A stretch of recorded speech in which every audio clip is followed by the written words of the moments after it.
Hi అండి, అందరికీ welcome to our channel. ఎలా ఉన్నారంతా? మీరంతా బాగుండాలి, సంతోషంగా ఉండాలని మనస్ఫూర్తిగా కోరుకుంటున్నాను.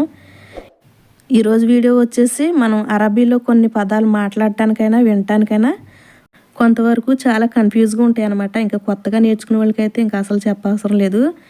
వాళ్ళు ఏదైనా మాట్లాడేటప్పుడు ఇలాంటి పదాలు అయితే ఇది తప్ప రైట్ అనేసి కొంచెం ఆలోచిస్తారనమాట. మాట్లాడితే కొంచెం తప్పేమో పలుకుతామేమో అనేసి. అలాంటి వాళ్ళకి ఈ వీడియో ఉపయోగపడుతుంది అనుకుంటున్నాను. ఇలా కన్ఫ్యూజ్గా ఉన్న కొన్ని పదాలు, వాటి మధ్య ఉన్న తేడా ఏంటనేది, వాటిని తెలుగు ద్వారా అరబీలో ఎలా మాట్లాడాలనేసి ఈ వీడియో ద్వారా అయితే తెలుసుకుందాం. దానికంటే ముందు మన ఛానల్ని ఎవరైనా కొత్తగా చూస్తుంటే ప్లీజ్ ఛానల్ సబ్స్క్రైబ్ చేసుకోండి.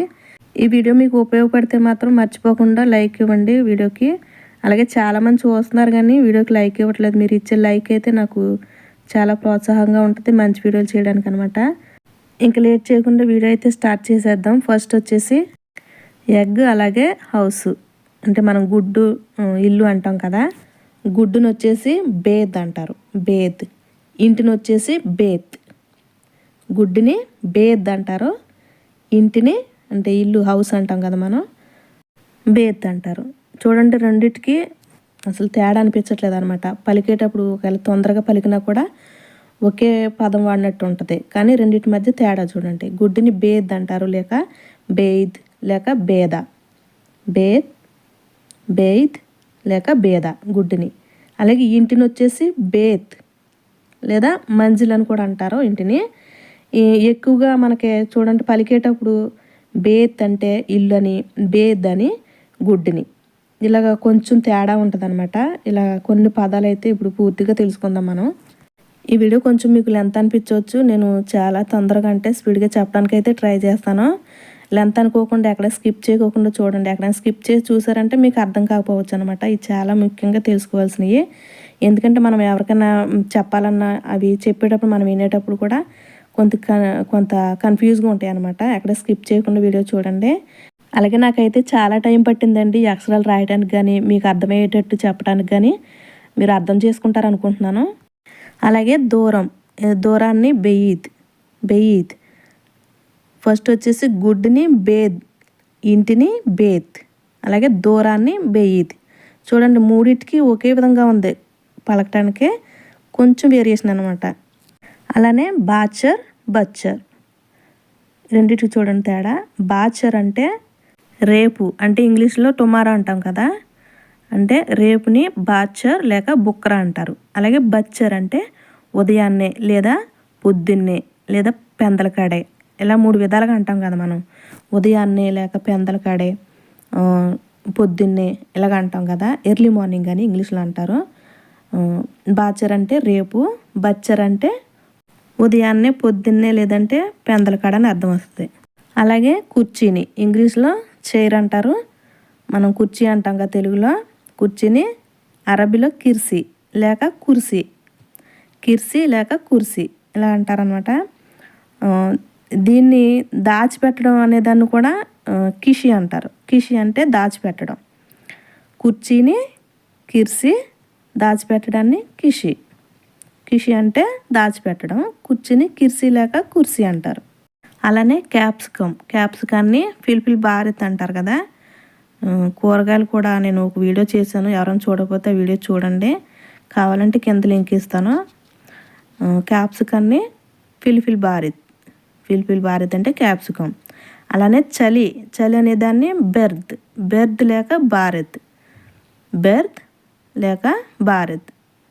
క్యాప్సికాన్ని ఫిల్ఫిల్ భారత్ అంటారు, చలిని బెర్ద్ లేక భారత్ అంటారు.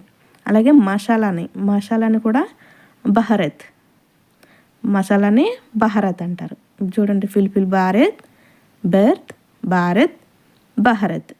చూడండి, కొంచెం కొంచెం తేడా అనమాట. మనం స్పీడ్గా పలికామంటే ఒకే విధంగా అనిపిస్తాయి ఈ పదాలు. అలానే డాగ్, కుక్క అంటాం కదా. కుక్కనే అరబీలో కెల్బ్, కెల్బ్ అంటే కుక్క అని అర్థం. అలానే హార్ట్, మన గుండెని లేదంటే మనసు, హృదయం ఇలాగ అంటాం కదా మనం. హార్ట్ని, టోటల్ హార్ట్ని గల్బ్ అంటారు. కుక్క అంటే కెల్బ్, గుండెని గల్బ్. చూడండి, రెండింటిని మనం తిడుతున్నారో లేకపోతే పొగుడుతున్నారో తెలీదు. కుక్క అని తిడుతున్నారా లేకపోతే గుండెని అంటున్నారో కూడా తెలియదు అనమాట. అందుకే నేను వీడియో స్కిప్ చేయకుండా చూడమంటున్నాను. ఇలా చిన్న చిన్న తేడాలు ఉంటాయి. నెక్స్ట్ వచ్చేసి షహర్. షహర్ అంటే నెల, మంత్ని మనం నెల అంటాం కదా, అరబీలో షహర్ అంటారు. మన జుట్టుని వెంట్రుకల్ని అరబీలో షార్. షార్ అంటే వెంట్రుకలని. అలానే వీధిని షారా అంటారనమాట. షారా అంటే వీధి అని అర్థం అరబీలో. అలాగనే ఎడం వైపు అంటాం కదా మనం తెలుగులో, అరబీలో ఇసార్ అంటే ఎడం వైపు. షహార్ అంటే నెల, షార్ అంటే వెంట్రుకలు లేక జుట్టు. అలానే షారా వీధి, ఇసార్ అంటే ఎడం వైపు. తర్వాత వచ్చేసి ఇప్పుడు మనం తెలుగులో అంటాం కదా అవును కదా అని ఇలా అంటాం కదా మనం. దాన్ని అరబీలో సా అంటారనమాట. సా అంటే అవును కదా అని అర్థం. దీని గురించి నేను సపరేట్గా వీడియో చేస్తానండి, తమ్ముడు కూడా అడిగాడు. తర్వాత టైంని సా. దీన్ని చూడండి, ఫస్ట్ అయితే సా అనేదాన్ని ఒకే అక్షరంతో పలుకుతారు. సా అంటే అవును కదా అనేసి. సా దీనికి ఆ యాడ్ చేసుకుని కొంచెం సాగదీసి సా అన్నమంటే టైం అని అర్థం వస్తుంది.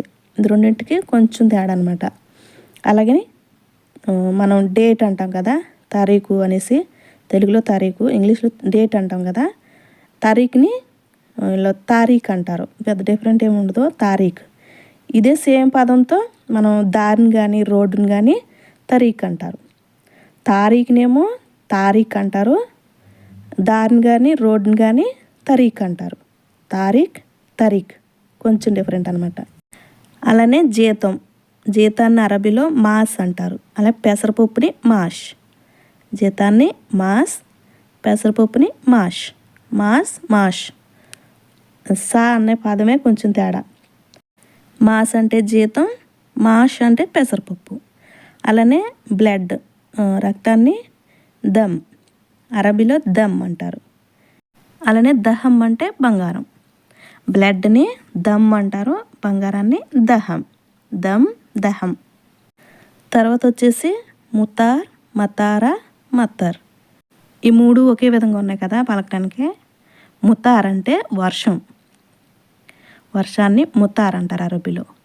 అలానే మతారా చాయ్, లేదంటే చాయ్ మతారా చాయ్, ఇలా 3 రకాలుగా అంటారు. చాయ్ మతారా అంటే టీ ఫ్లాస్క్ని మతారా చాయ్, లేదంటే చాయ్ మతారా చాయ్ ఇలా అంటారనమాట. అలానే ఎయిర్పోర్ట్ని మత్తార్ అంటారు. మత్తార్ అంటే ఎయిర్పోర్ట్. వర్షాన్ని ముతార్ అంటారు, టీ ఫ్లాస్క్ని మతారా, ఎయిర్పోర్ట్ని మతార్. నెక్స్ట్ వచ్చేసి కిచెన్ రూమ్ని, వంటగది అంటాం కదా మనం. వంటగదిని మద్పక్ అంటే వంటగది అని అర్థం. అలానే హాట్ బాక్స్ని ముద్దుపగ్ అంటే హాట్ బాక్స్. ఆఫీస్ని మక్తబ్. తర్వాత వచ్చేసి హమామా. దీనికి తేడా ఏంటంటే బాత్రూమ్ అంటాం కదా మనం. బాత్రూమ్ని హమ్మామ్ అంటారు అరబీలో. పావురాలని హమామ్ అంటే పావురాలు అని అర్థం అరబీలో. బాత్రూమ్ని హమ్మామ్ అంటే బాత్రూమ్, పావురాలంటే హమామా. అలానే రెజ్జాల్. రెజ్జాల్ అంటే మగాళ్ళు, జెంట్స్ని మగాళ్ళు అంటాం కదా, రెజ్జాల్ అంటారు అరబీలో. లెగ్ని కాలు అంటాం కదా మనం. కాల్ని రెజిల్. మగాళ్ళు అంటే రెజ్జాల్, కాలంటే రెజిల్. ఓకే అండి, వీడియో అర్థమైంది అనుకుంటున్నాను. ఇంకేమైనా డౌట్స్ ఉంటే కామెంట్ చేయండి. నాకు తెలిసినంత వరకు మీతో షేర్ చేసుకుంటాను. అలాగే ఈ వీడియోలో నాకు గుర్తున్నాయి మాత్రం మీతో షేర్ చేసుకున్నాను. ఇంకేమైనా గుర్తుకొస్తే మాత్రం మరో వీడియోలో మీతో షేర్ చేసుకుంటాను. అలాగే ఈ వీడియో నచ్చితే లైక్ చేయండి, షేర్ చేయండి. ఈ వీడియో ఎలాగ అనిపించిందో నాకు కామెంట్ చేయండి. ప్లీజ్ ఛానల్ సబ్స్క్రైబ్ చేసుకోండి. మరో మంచి వీడియోతో మళ్ళీ కలుద్దాం. అంతవరకు బాయ్. Thanks for watching.